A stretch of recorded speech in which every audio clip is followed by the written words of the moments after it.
Ô, Renan, você é um cara. Eu acho que você é muito bom em olhar pra big picture do negócio, né? E se a gente analisar os últimos anos, o que aconteceu com Brasil e com Rússia e Ucrânia, agora Israel e Hamas, você acha que dá pra cravar que o mundo tá caminhando pra um lugar mais tenebroso? Não, que o mundo está caminhando pra um lugar mais tenebroso, eu tenho certeza, e não só sou eu, mas como grande parte dos analistas do mundo inteiro vão nessa linha.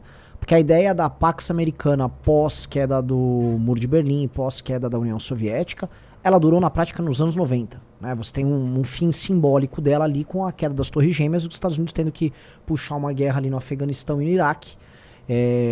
A guerra contra o Iraque com motivações fictícias, não havia as tais armas de destruição massa que o Bush e a turma dele falavam.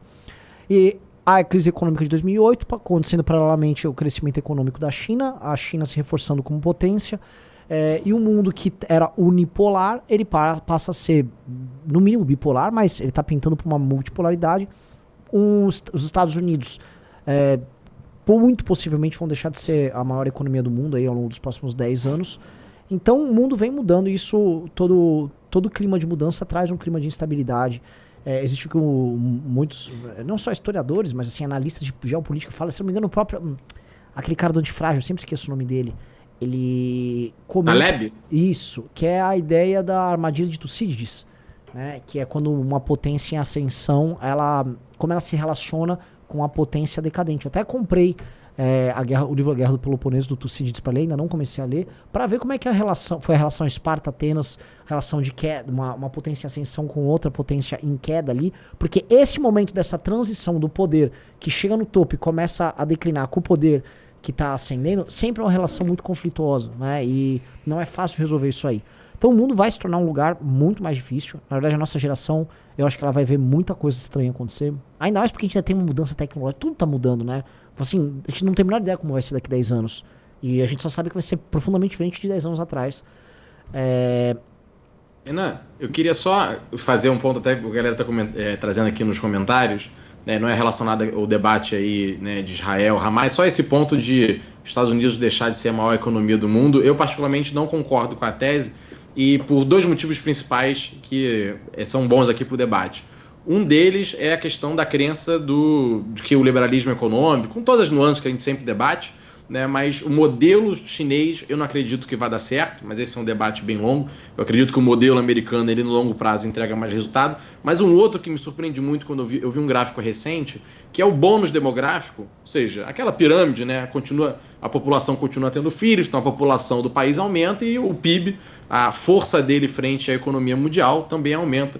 Que a China teve muito isso nos últimos 20 anos, mas já está desacelerando rápido, a curva da China já está desacelerando bem rápido. O Brasil, né, aquela pirâmide, a gente já está virando barril, nossa população está envelhecendo rápido, e muito me surpreendeu, porque a Europa está em decadência de população, o Japão, ano passado foram 500 mil japoneses a menos, então é população muito idosa, e a dos Estados Unidos é um dos poucos países desenvolvidos em que a curva de crescimento da população continua acelerando, muito por causa do American Dream, aquela coisa de eu moro no subúrbio, eu tenho uma casa grande, eu tenho 2, 3, 4 filhos, o interior que ainda é bastante religioso, evangélico, tem essa visão da família. Então, pelo modelo de vida americano, esse American Dream, o estilo de vida, o americano continua tendo mais filhos do que os pais, né? Então eles têm 2, 3, 4, 5 filhos, e a população americana aumenta até 2050, quando a da China já começa a diminuir.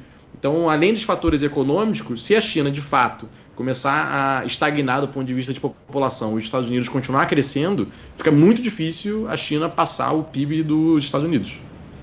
Cara, eu tendo a achar também que os Estados Unidos vai ter um respiro um pouco maior, mas quando a gente vê esse mundo com essa mudança constante, tudo que vai acontecendo, todos os conflitos e a fraqueza de liderança que os Estados Unidos representam hoje, com o governo Biden, por exemplo, acaba sendo um pouco meio preocupante, né, Renan? Assim, pensando enquanto americano, né?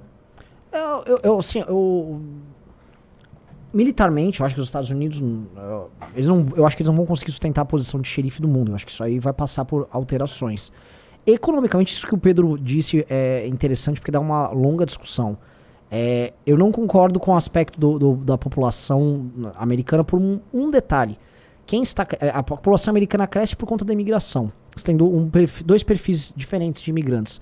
Um imigrante de alta capacidade produtiva, que em geral vem da Ásia e que em geral ocupa as melhores posições nas universidades, tiram as melhores notas naqueles testes SAT e que se tornam, vamos dizer, pessoas que vão se tornar presidentes de empresas e ocupar postos médios e altos, ganhando bons salários. Eu acho que essa aí é a grande vantagem que os Estados Unidos têm sobre a Europa, porque os Estados Unidos atraem muito mais esse tipo de profissional do que a Europa. E o outro é o imigrante mais humilde, que vem da América Latina em especial, mas vem também da Ásia, vem um pouquinho da África.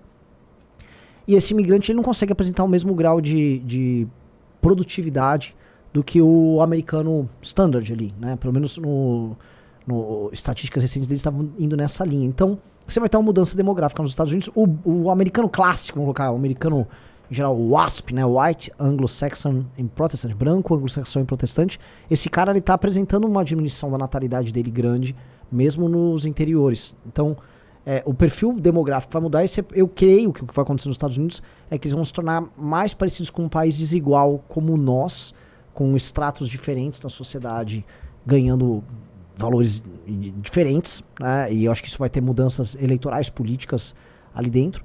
E no caso da China, a China ela pretende estar com 700, 800 milhões de habitantes até o fim desse século. É uma ideia que eles têm na cabeça. Acho que em 2070 eles querem estar com menos de bilhão. Eles imaginam que vai acontecer isso.